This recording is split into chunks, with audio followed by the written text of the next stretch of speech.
Beleza, pessoal? Meu nome é Tiago Carvalho, bem-vindo ao seu canal Me Ajuda Medicina.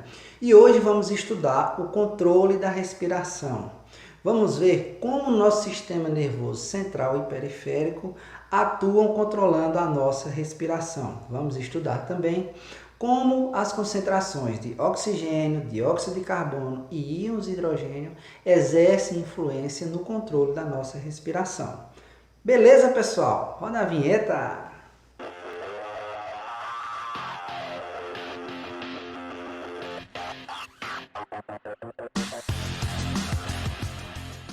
Bom, pessoal, regulação da respiração.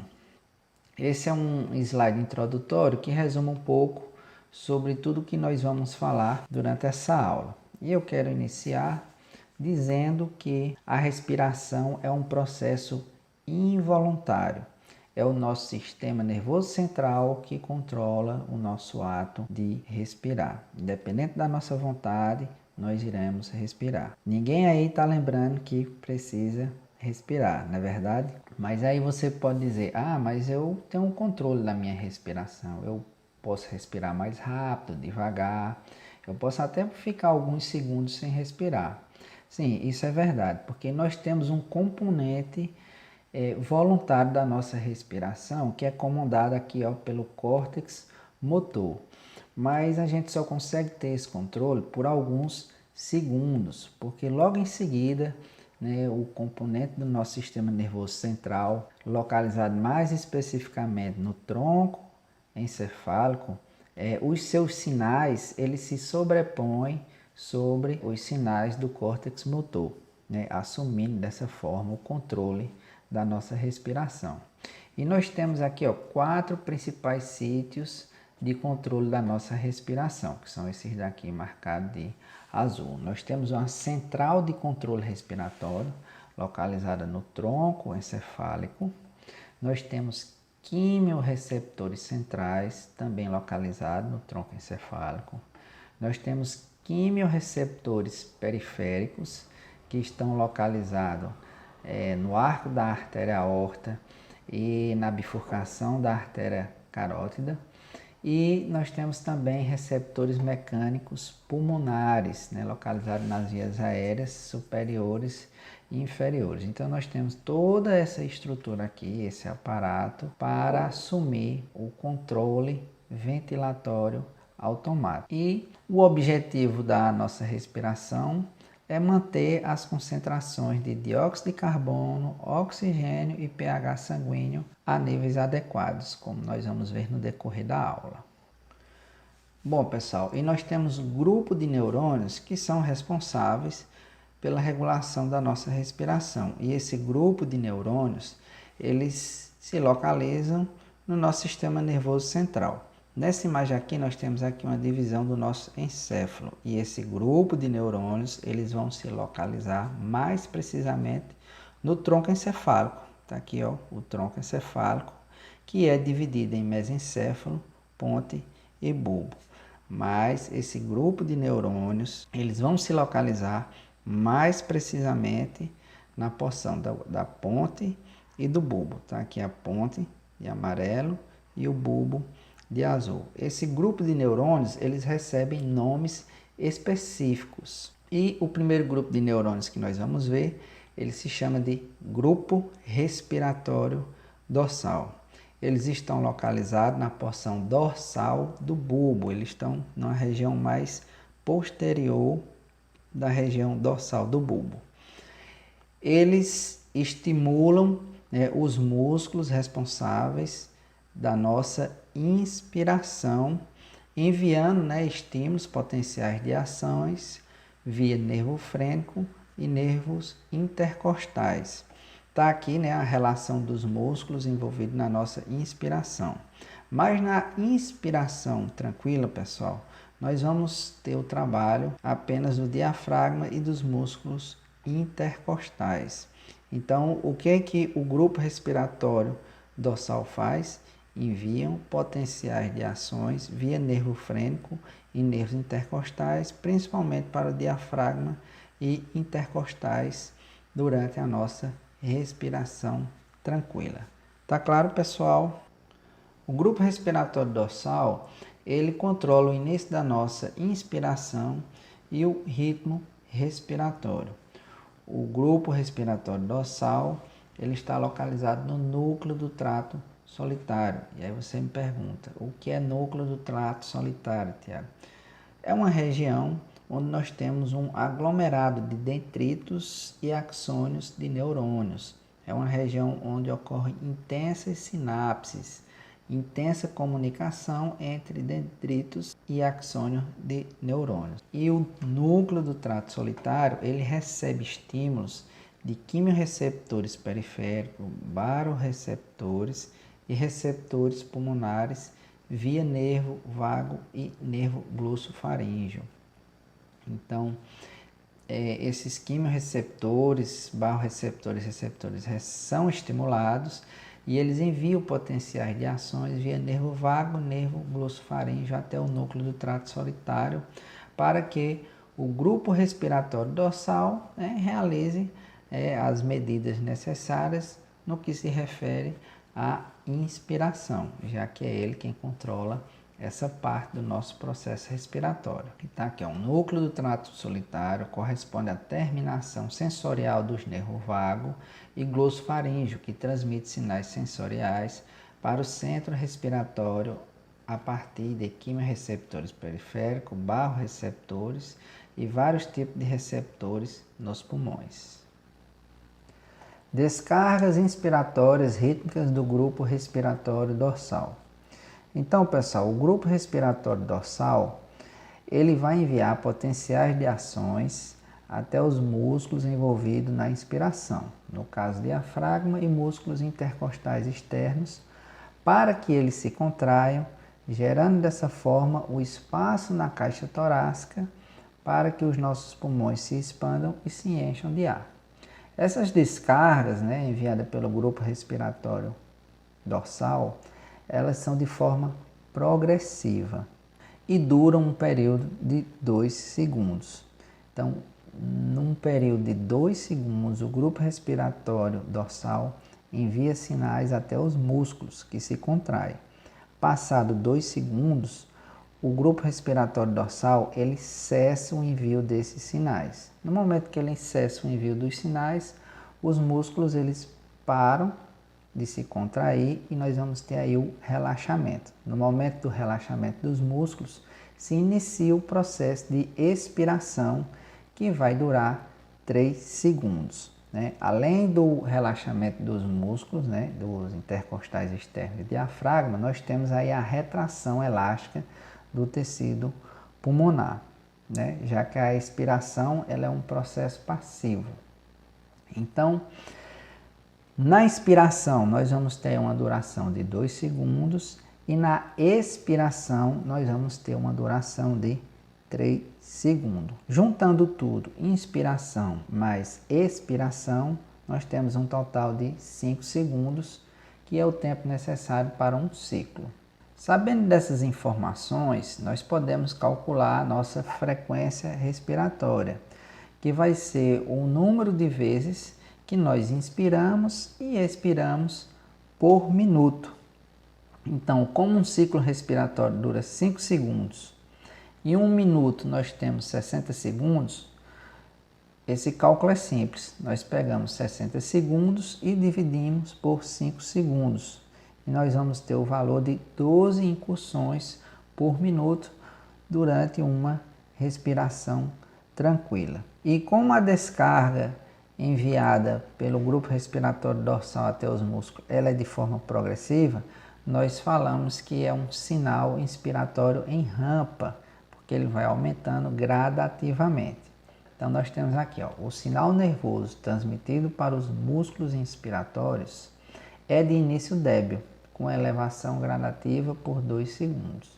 Então o sinal para por 3 segundos seguintes, desativando a excitação dos músculos e produzindo a expiração. Duas características da rampa, elas podem ser controladas, como a velocidade da inspiração, a partir do momento que os grupos respiratórios dorsal ele enviam sinais de forma mais intensa, nós temos aí, ele pode aumentar a velocidade da inspiração, bem como também controlar a frequência respiratória.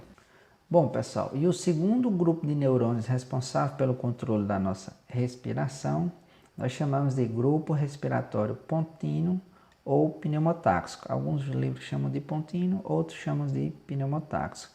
E eles estão localizados na ponte, na sua porção dorsal. Tá? Aqui é a ponte delimitada à região dorsal. Então, o centro pneumotáxico limita a duração da inspiração e aumenta a frequência respiratória. De que forma é que o centro pneumotáxico limita a duração da inspiração? Bloqueando os sinais enviados pelo grupo respiratório dorsal até os músculos envolvidos na inspiração. Tá aqui, ó, o centro pontínuo situado no núcleo parabraquial da parte superior da ponte transmite sinais para o grupo respiratório dorsal, sinais de bloqueio, impedindo que o grupo respiratório dorsal envie seus sinais até os músculos da inspiração. E nós vimos que a inspiração ocorre de forma progressiva durante um período de 2 segundos. Passados esses 2 segundos, o grupo respiratório dorsal deixa de enviar sinais para os músculos da inspiração. Esses sinais, eles deixam de ser enviados justamente por conta da influência do centro pneumotáxico sobre o grupo respiratório dorsal, que desliga, que bloqueia o envio de sinais do grupo respiratório dorsal até os músculos da inspiração. Então, o efeito primário desse centro é o de controlar o ponto de desligamento da rampa inspiratória. A depender do estímulo, a inspiração pode durar até 0,5 segundos, quando o sinal é forte, ou 5 segundos, quando o sinal é fraco. Então, a função do centro pneumotáxico é de limitar a inspiração. Se o estímulo enviado do centro pneumotáxico até o grupo respiratório dorsal for fraco, nós podemos ter aí de 3 a 4 movimentos respiratórios por minuto. Ou seja, o processo de inspiração ele pode durar até mais do que 2 segundos quando o sinal enviado pelo centro pneumotáxico é um sinal fraco. Mas quando o sinal ele é forte, nós podemos ter aí de 30 a 40 movimentos respiratórios por minuto. Ou seja, nós vamos ter um encurtamento do tempo da inspiração, aumentando dessa forma a nossa frequência respiratória. Bom, o terceiro grupo de neurônios responsável pelo controle da nossa respiração nós chamamos de grupo respiratório ventral, e ele se localiza na parte ventral e lateral do bulbo, por isso que recebe esse nome ventral, porque ele está na sua porção mais anterior. O grupo respiratório ventral ele é inativo, ele se mantém inativo durante boa parte do tempo. Eles são ativos em situações em que são exigidas expirações e inspirações forçadas, como no exercício físico. O grupo respiratório ventral ele também contribui para que a laringe e a faringe se mantenham abertas para a passagem do ar. E como o grupo respiratório ventral ele contribui para os processos de expiração forçada, então ele vai enviar sinais para os músculos envolvidos na expiração forçada, como o reto abdominal e os intercostais internos. Existe um complexo de neurônios que se chama de complexo pré-Botsing, que está localizado também no grupo respiratório ventral. É um complexo que ainda está em estudo e ele tem a capacidade de enviar sinais inspiratórios, assim como o grupo respiratório dorsal, e ele é chamado de marca-passo por conta do seu envio de sinais rítmicos. Então, o grupo respiratório ventral, ele possui funções tanto na inspiração quanto na expiração, e ele está situado a cada lado do bulbo e anterior ao grupo respiratório dorsal. Aspectos funcionais, algumas particularidades do grupo respiratório ventral. Eles são quase inativos e são induzidos por sinais enviados e repetitivos do grupo respiratório dorsal. Então, para que o grupo respiratório ventral comece a trabalhar, ele precisa receber sinais do grupo respiratório dorsal. Situações em que a ventilação pulmonar fica acima da normal, o grupo respiratório ventral contribui para o controle respiratório extra. Possui grupos de neurônios que provocam inspiração e grupos que promovem a expiração. São importantes na provisão de sinais expiratórios vigorosos para os músculos abdominais, como na atividade física. Bom, pessoal, e agora nós vamos resumir tudo o que nós vimos até agora. Vamos juntar todas as informações nesse único slide. E nós temos representado aqui o grupo respiratório pontino, localizado na ponte, o grupo respiratório dorsal, localizado no bulbo, e o grupo respiratório ventral, também localizado no bulbo. E tudo começa aqui pelo grupo respiratório dorsal. O início da inspiração começa a partir de sinais enviados do grupo respiratório dorsal até o músculo diafragma e músculos intercostais externos. Nesse momento, o grupo respiratório dorsal ele também envia sinais para o grupo respiratório pontino, informando que ele vai começar o processo de inspiração. E ele diz: vou começar, não me bloqueie agora não. O grupo respiratório pontino responde: tá ok. Mas passados 2 segundos, o grupo respiratório pontino diz: ei, já tá bom, já se passaram seus 2 segundos, vamos parar o processo da inspiração.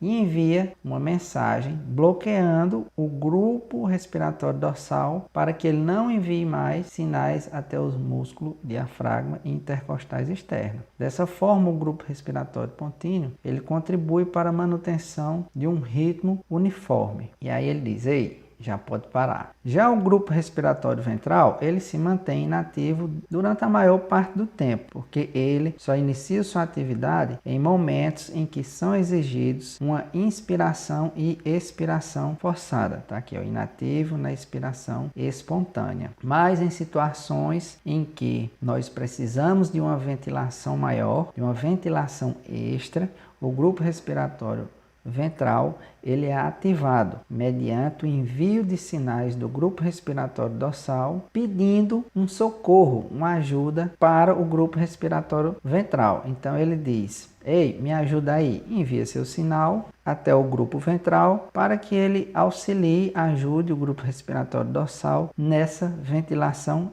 extra. E no momento em que o grupo respiratório ventral ele está trabalhando no momento da expiração forçada, né, recrutando ali o músculo, o reto abdominal e os intercostais internos, o grupo respiratório ventral também envia mensagens de bloqueio para o grupo respiratório dorsal, pedindo para que ele não inicie o processo de inspiração até que se termine o esvaziamento dos pulmões. Tá aqui, na expiração ativa, bloqueia o grupo dorsal. Ele diz: espera um pouco, porque eu não terminei de esvaziar ainda. Tá claro, pessoal? Deu para a gente juntar tudo aqui nesse slide. A essência de como o nosso sistema nervoso central, através desses grupos respiratório, pontino, dorsal e ventral, controlam a nossa respiração. Reflexo de insuflação de Ehrenbrewer. E o que é isso, esse reflexo? Gente, na nossa porção muscular dos brônquios, bronquíolos e parênquima pulmonar, nós possuímos receptores de estiramento, que eles são ativados quando os nossos pulmões são excessivamente insuflados. Esse volume de ar que chega até os nossos pulmões, que ativam esses receptores de estiramento, corresponde a um volume 3 vezes maior que o nosso volume corrente normal. O nosso volume corrente normal é de 500 ml. Então, lembrado, em cada insuflação pulmonar nós conseguimos levar até 500 ml de ar até os nossos pulmões. Quando esse volume ele ultrapassa 3 vezes o valor normal, que é maior do que 1,5 ml, esses receptores de estiramento eles são ativados e eles enviam sinais até o nosso grupo respiratório dorsal através do nervo vago, para que ele bloqueie a inspiração. Então, sua função é interromper a inspiração, inibindo a rampa expiratória. Controle químico da respiração. Então, pessoal, como foi dito no início da aula, o objetivo fundamental da respiração é manter concentrações apropriadas de oxigênio, dióxido de carbono e de íon hidrogênio nos tecidos. Então, qualquer alteração na concentração de oxigênio, dióxido de carbono e íons hidrogênio na nossa circulação, isso vai refletir diretamente no nosso sistema respiratório. Porque o excesso de dióxido de carbono ou de hidrogênio no sangue atuam de forma constante sobre o centro respiratório. A nível de bulbo, nós temos uma área quimiosensível que irá detectar essas alterações de dióxido de carbono e do íon hidrogênio. Em relação ao oxigênio, nós vamos ter quimiorreceptores periféricos que irão detectar as variações das concentrações de oxigênio. Esses quimiorreceptores periféricos estão situados nos corpos carotídeo e aórtico. O corpo carotídeo está localizado aqui na bifurcação da carótida e o corpo aórtico está localizado no arco da artéria aorta. Então, alterações na concentração do nível de oxigênio são detectados pelo corpo aórtico e esses sinais são enviados via nervo vago até o grupo respiratório dorsal no bulbo. Isso ocorre também com o corpo carotídeo, que irá enviar seus sinais via nervo glossofaríngeo também até o bulbo. Bom, pessoal, essa imagem eu trouxe para a gente identificar e localizar a área quimiosensível localizada no bulbo, responsável por detectar variações de dióxido de carbono e de hidrogênio. Então, a área quimiosensível ela se situa no bulbo, mais precisamente a 0,2 milímetros da superfície ventral, está aqui delimitada de azul. Então, quando nós temos alterações a nível de pH sanguíneo provocada pelo excesso de íons hidrogênio, a área quimiosensível detecta essa variação de pH, envia sinais para o grupo respiratório dorsal para que ele aumente a ventilação, na tentativa de aumentar esse pH sanguíneo. E nessa outra imagem, eu trouxe para mostrar o líquido cerebroespinal, porque a alteração de pH vai ocorrer a nível de líquido, que está aqui marcado, pintado com esse azul mais claro. Aqui nós temos o bulbo, e na superfície ventral nós temos a área quimiosensível. Então, a área quimiosensível vai detectar alterações do nível de pH que vai ocorrer no líquor. É importante ressaltar também que alterações de pH a nível sanguíneo vão ser refletidas aqui no líquido cerebroespinal, sendo dessa forma detectado pela área quimiosensível. Bom, pessoal, e eu trouxe agora esse esquema para vocês para mostrar como o dióxido de carbono e o íon hidrogênio promovem a excitação da área quimiosensível localizada aqui no bulbo. Vou explicar quem é quem para a gente entender cada parte desse processo. Então aqui nós temos o capilar sanguíneo, logo abaixo do capilar sanguíneo nós temos a barreira hematoencefálica. Essa barreira hematoencefálica ela confere uma permeabilidade seletiva ao nosso sistema nervoso central. Ela atua como um mecanismo de defesa, impedindo que qualquer substância ou micro-organismo como fungo, vírus, bactéria tenha acesso ao nosso sistema nervoso central. Logo abaixo da barreira hematoencefálica nós temos o líquido cerebroespinal, aquele que a gente acabou de ver na figurinha passada. E depois em seguida nós temos o bulbo, que é a região onde está a área quimiosensível. Então a área quimiosensível ela vai ser ativada quando nós tivermos uma diminuição do pH a nível de líquido cerebroespinal.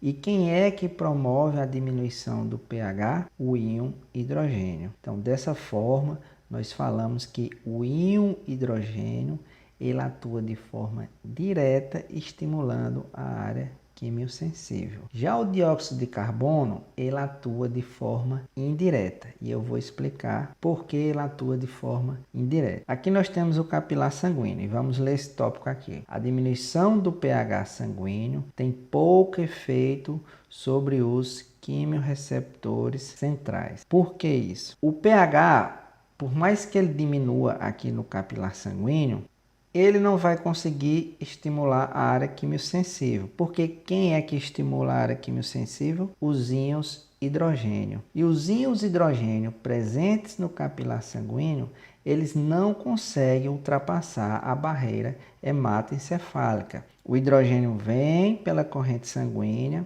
bate na barreira hematoencefálica e volta. E aí você me pergunta, mas Tiago, como é que o hidrogênio vai chegar no líquido cerebroespinal, aumentando a acidez para estimular a área quimiosensível? Calma.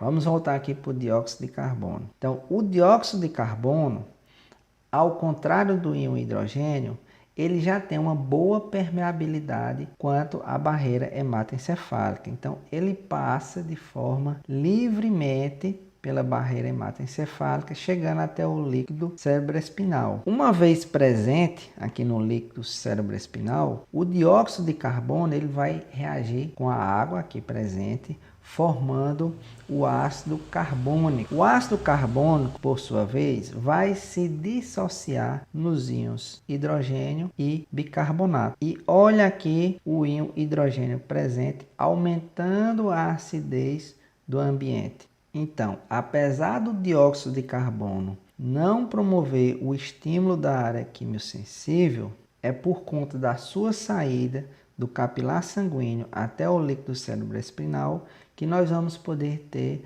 a produção de íons hidrogênio aqui presente no líquido cerebroespinal. Então, por isso que nós falamos que a sua atuação é de forma indireta, porque não é ele quem estimula a área quimiosensível, mas é ele, graças a ele, que nós vamos ter a formação do íon hidrogênio, aumentando a acidez do ambiente. Uma vez sendo estimulado, os neurônios quimiosensíveis, eles enviam mensagem para o grupo respiratório dorsal para que eles aumentem a ventilação.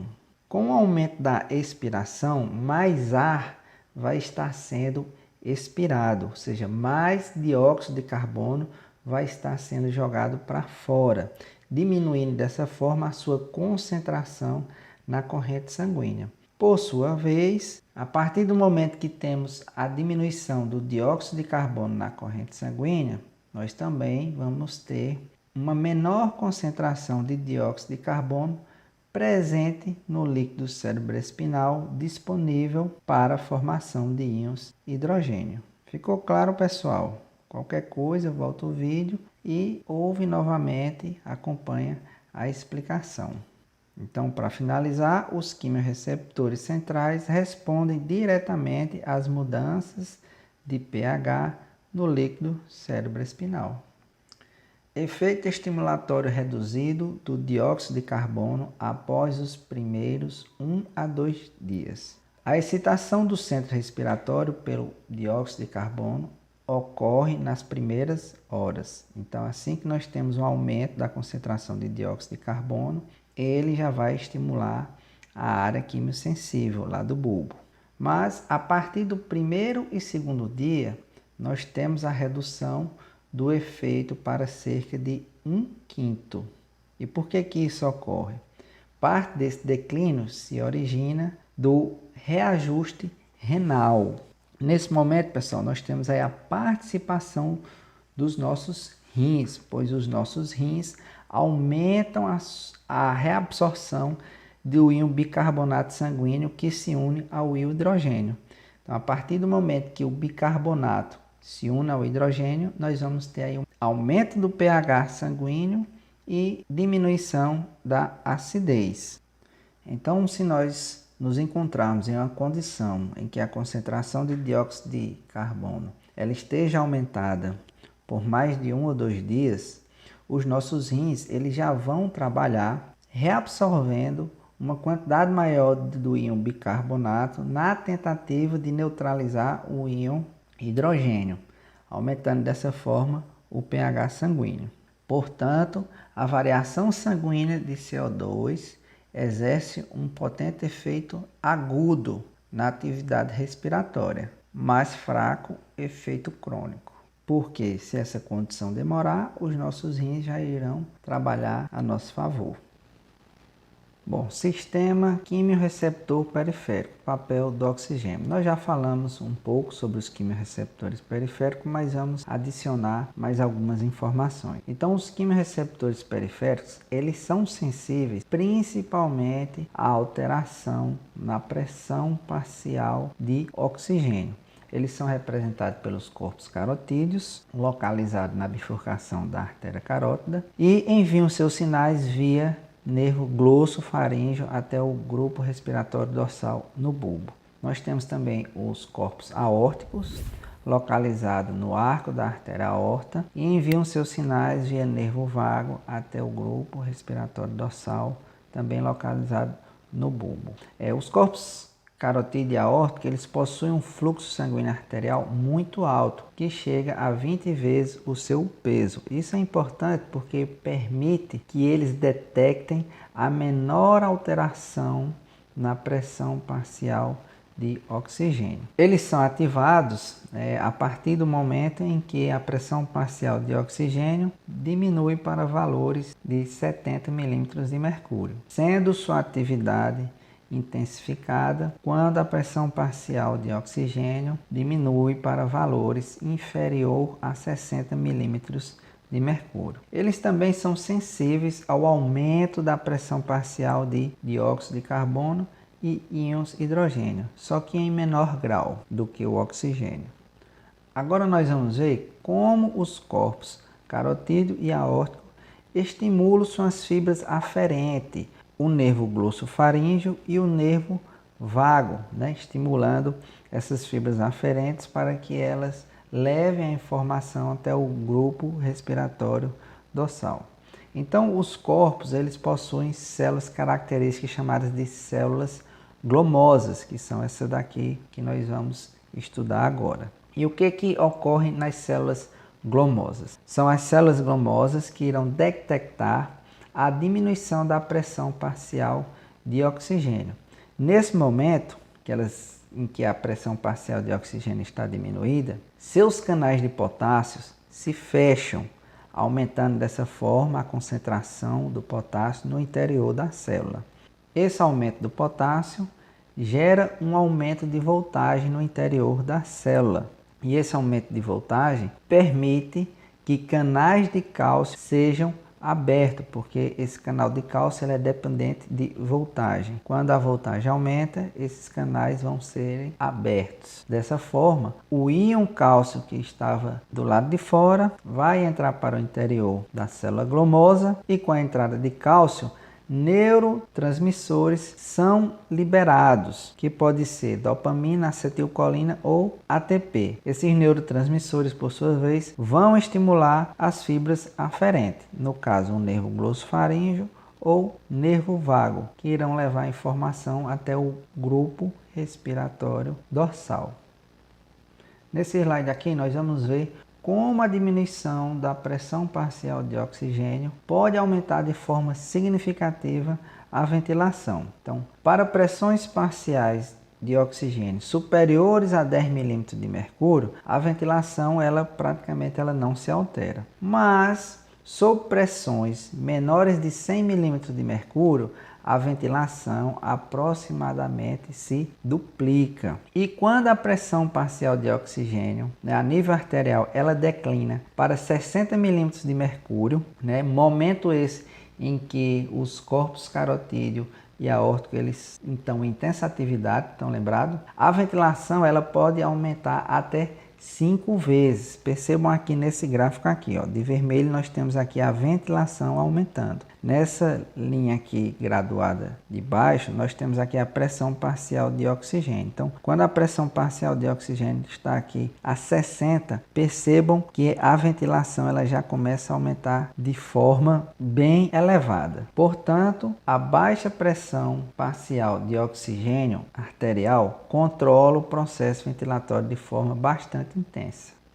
E para ir terminando a nossa aula, esse é nosso penúltimo slide, nós temos aqui outros fatores que podem influenciar a respiração. Nós temos aqui o controle voluntário da respiração, né, que através de comandos do nosso córtex motor também nos possibilita ter um controle parcial, né, da nossa respiração. Temos também aqui receptores irritativos às vias aéreas, né, no epitélio traqueal, bronco e bronquíolos. Nós temos receptores irritativos pulmonares que, quando estimulados, eles podem promover a tosse, o espirro, constrição brônquica. Existem também esses receptores J, que estão localizados nos alvéolos pulmonares, que quando são estimulados podem gerar a sensação de dispneia. Edema cerebral deprime o centro respiratório. A atividade do centro respiratório pode ser deprimida ou até mesmo inativada quando temos uma condição de edema cerebral agudo. Temos também as anestesias, que é um procedimento que requer muito cuidado, porque muitos dos fármacos utilizados para induzir a anestesia para a realização de cirurgias, eles podem causar uma forte depressão do nosso sistema respiratório.